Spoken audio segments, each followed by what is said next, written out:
নবীর নারীর মসজিদে এই আয়াতে কারিমা নাযিল হয় লাউ কানাত লা তুদাসবিরুনাকুম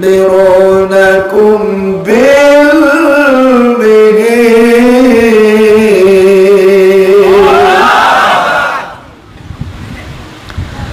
লাউ ইউতিউকুম আতলামনা আলা ওয়াজহি বাসীরা। আল্লাহর কোরআন ভালো লাগতেছে আপনাদের? কোরআন হাদিস, হাদিস কোরআন, এইভাবে চলবে। কোরআনের A to Z পর্যন্ত আমি কোরআনে হাফেজ, তারপরও রাখছি যদি ভুল না হয়।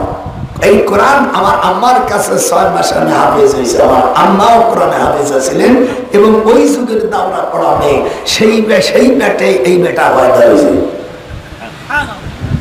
আশআম বলেছেন আকবারু মিন্নি ওয়া আনা আকদামু মিনহু ফিল মিলাদ। যারা হাদিস পড়ছো তিরমিজি মুসলমান যদি হও, এই হাদিসটা যে প্রমাণ করো, আমাকে ফোন করে যে হুজুরে হাদিসটা নাই। আকবারু মিন্নি ওয়া আনা আকদামু মিনহু ফিল মিলাদ। সাহাবী বলছে বলতো রাসূলুল্লাহ, কিন্তু বয়সের দিক দিয়ে আমি বড়। আমার বলছেন আকবারু মিন্নি, যেমন আকবারু মিন্নি ওয়া আনা আকদামু মিনহু ফিল মিলাদ। মিলাদ মানে কি? জন্ম। জন্ম হাত মিলাদ মানে কি? জন্ম। জন্মটা আমার ফুফুতো ভাই মুহাম্মদ সাল্লাল্লাহু আলাইহি ওয়াসাল্লাম যখন 7 মাসের পেটে ছিল, তখন এই ইয়ামিনীর নরপশু আবরাম সরকার হাতি দিয়ে যখন আল্লাহর ঘরে বিরোধিতা করার জন্য ওয়াদে মুহাসসার আসে, জায়গাটার নাম কি? মক্কা শরীফে যারা হজ করেছো, ওয়াদে মুহাসসার এই জায়গায় আবরাম বাদশা আমিয়া 33.5 বিঘা জমির উপর আবাদ করে রাস্তার বাম পাশে, আপনারা যারা আরাফাত মিনায় মুজদালিফায় গিয়েছেন, এই জায়গায় যখন দেখে সে আসলো, তখন আমি দেখেছি এই পাখিগুলো পায়খানা করেছে। কালা, তিনি বললেন, তিনি বললেন রাআইতু ওয়াহিদ মুতাকাল্লিমের সেগা, বাবা ঘুমাইও না, এগুলো দেখো, এগুলি ওয়াজ শুনবা কে? শুনবার তো চাইয়ে একখানে একজন কয় মিলাদ পড়া যাবে না, এই করা যাবে না, আজকে সব ফয়সালা দিয়ে দিয়ে যাবো।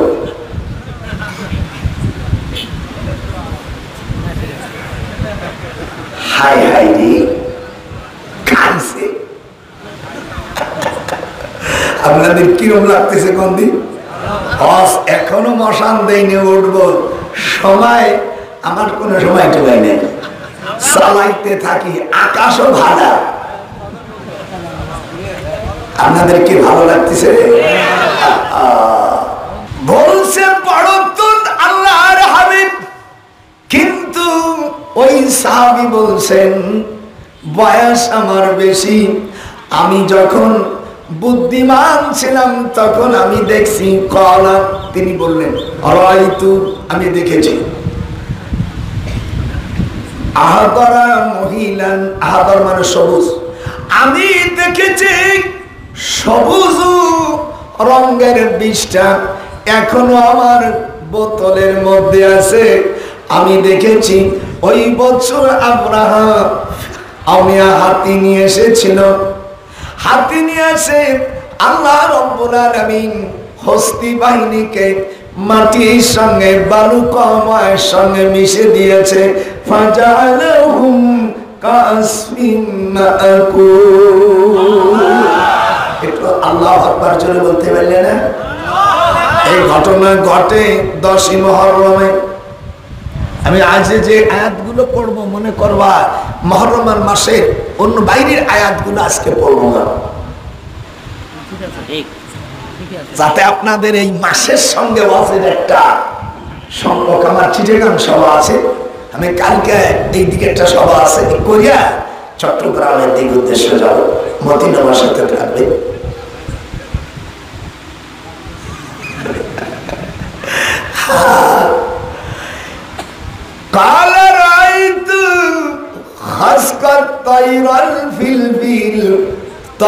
মানে পাখি, তৈরন মানে আমি আসতে বলে তোমাদের অসুবিধা হচ্ছে নি?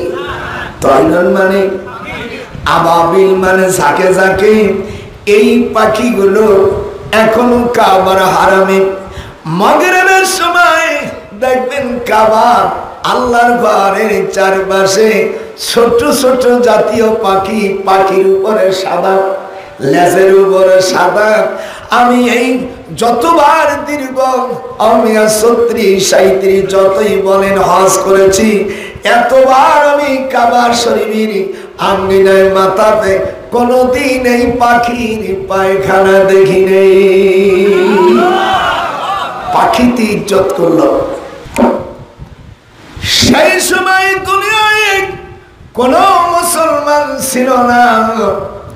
আল্লাহ পাক তার ঘরকে পাখির দ্বারা হিফাজত করেছে।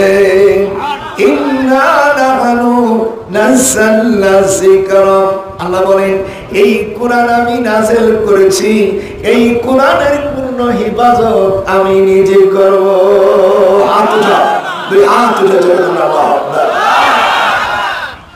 মনটা খারাপ করতেছে নাকি? রুকু কোরআনে আয়াত কারিমে 100-র উপর আজকে তেলাওয়াত করব। যদি কেউ চলে যাস আমার আওয়াজ ফেরত দিয়ে যাবে।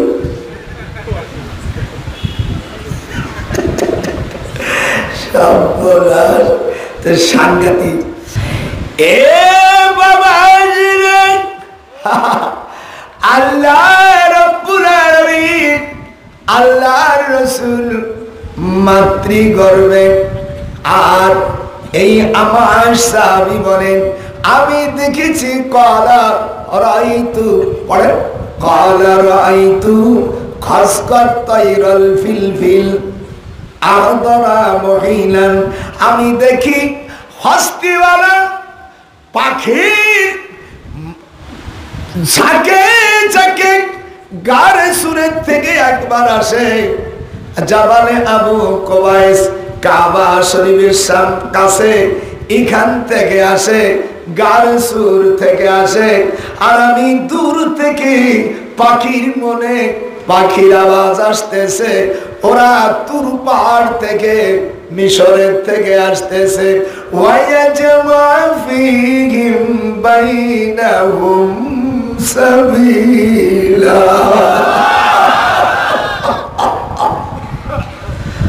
সকল পাখিগুলো আল্লাহ বলে দিলেন তারমিহিম বিহিজারাতিন মিন সিজ্জিল। ও পাখিরা, তারমিহিম তোমরা দেখো, বিহিজারাতিন বা হরফেজার, এদিক টাকা হিজারাত মানে পাথর, পাথরগুলো তুমি যখন মারবা এর দায়িত্ব আর তোমার না। ওই পাথর দিয়া যে কি করতে হবে ও দায়িত্ব আমি আল্লাহ নিয়েছি। পাখি পড়ো, পাথর যখন হাতিতে লাগে গোল চক্কর মতন, আপনার আইপেলের গুলি যখন করে ছিদ্র হয় প্রথম কম, তারপরে আর কি যা আছে মাল পানি সব বাহির করে দেয়। আল্লাহ পাক বলেন ফলে আমি সব তুলা কষার মতন বালু কষার মতন করে দিয়েছি। সেই সময় আমি দেখেছি হাদিস তিরমিজি শরীফের 203 পৃষ্ঠা, অধ্যায়ের নাম বাবু মাজা ফি মিলাদিন নবী সাল্লাল্লাহু আলাইহি সাল্লাম। এরা বলে এই ছাত্রকে পড়ায়, জনগণকে আসে পড়ে, তারবিয়ত করে যে আল্লাহ রসুল করে নেই, সাহাবারা করে নেই, এইরকম কায়দায় বলে সাহাবারা করিনি, রসুল করিনি, এই বিদাত করবেন কেন? ভালো কথা, সাহাবারা করিনি, রসুল করিনি। তা তুমি বুখারী তোমরা পড়ো, রসুলের জামানত বুখারী ছিল না। কথা বলেন, আপনারা দেশে মানুষ বোঝেন না, আমার ভাষা বোঝেন, গোপালগঞ্জের ভাষা বোঝেন। রাসূলের সময় কি ইমাম বুখারী ছিল? ইমাম বুখারীর জন্ম 194 হিজরিতে, আর ইনি হাদিস সংকলন করে 232 হিজরিতে। ইমাম বুখারীর উস্তাদ সুফিয়ান সাউরি, এগুলো শেখেন মানে কোন মৌলভিও জানে না। ইমাম বুখারীর উস্তাদ সুফিয়ান সাউরি, সুফিয়ান সাউরির উস্তাদ আমিয়া মুসান্নাফ ইবনে আবি শাইবা, এর উস্তাদ আমিয়া, এর উস্তাদ ইব্রাহিম, এর উস্তাদ ইমাম আহমদ ইবনে হাম্বল, এর উস্তাদ ইমাম আবু ইউসুফ, ইমাম মুহাম্মদ, ইমাম আবু ইউসুফ ইমাম মুহাম্মদের উস্তাদ ইমাম আবু হানিফা। বলেন না বলেন না, এগুলো শেখেন আছে বাজা তার সাথে এগুলো শেখবা কি করে? ইমাম আসম আবু হানিফার উস্তাদ হাম্মাদ, হাম্মাদের উস্তাদ ইব্রাহিম নখী, ইব্রাহিম নখীর উস্তাদ আলকামা, আলকামার উস্তাদ আব্দুল্লাহ ইবনে মাসউদ, আব্দুল্লাহ ইবনে মাসউদের উস্তাদ হুজুর সাল্লাল্লাহু আলাইহি ওয়াসাল্লাম। হাত দুই হাত মুসলমান আছে। কার উস্তাদ কিনা কার উস্তাদ? তো ইমাম বুখারীর উস্তাদ সুফিয়ান সাউরি। এখান থেকে 7 জন উস্তাদ যদি যায় তাহলে রাসূলুল্লাহ পর্যন্ত যাবে। বুখারী তোমরা যে মানলে এটা তো বেদাত। তোমরা যে লিল্লাহি বোর্ডিং কইছো, কোরআন শরীফের সূরা তওবার মধ্যে 8 জায়গায় দান করতে, তার মধ্যে তো লিল্লাহি বোর্ডিং নাই। বোর্ডিং শব্দ ইংরেজি, যারা তোমরা দেশে লেখাপড়া শিখছো, বোর্ডিং কি আরবি? আপনারা এখানে আরবি কেউ ভালো মন্দ লেখাপড়া জানো না? বোর্ডিং শব্দ ইংরেজি শব্দ। যখন বোর্ডিং কি একটু হাত উঠাও। এখানে তো লিল্লাহি বোর্ডিং শব্দ পর্যন্ত কোরআনে নাই। এই আমাদের মাদ্রাসায় গত বছর চামড়া দিয়েছিলাম, আমাদের থেকে 2900 চামড়া, এবার পাইছে মাত্র 100। এদেশের অনেক মানুষ মিলাদ পড়ে, জোরে কন ঠিক? হাত উঠান, জোরে কন পড়ে কিনা? আপনাদের খারাপ লাগতেছে নাকি? যাদের ভালো লাগে তারা হাত উঠান, না রে দেখবি। আমরা মিলাদকে ফরজ অজেব বলি না, এটা মুস্তাহাসান। এটা ফরজ না, অজেব না, সুন্নাত না, এটা হলো মুস্তাহাসান। যেরকম কি এটা যেরকম কি কেউ যদি করে করলো, না করে না করলো, কোনো গন্ডগোল নাই। এদিক তাকান, মুস্তাহাসান কারে বলি? আমরা কুদুরি, কাফিয়া, সরেজামি, নুরুল আনোয়ার, সরে তাহজিব, যারা হেদায়া, এইগুলো রাসূলের জামানা ছিল না, এগুলো তো বেদাত।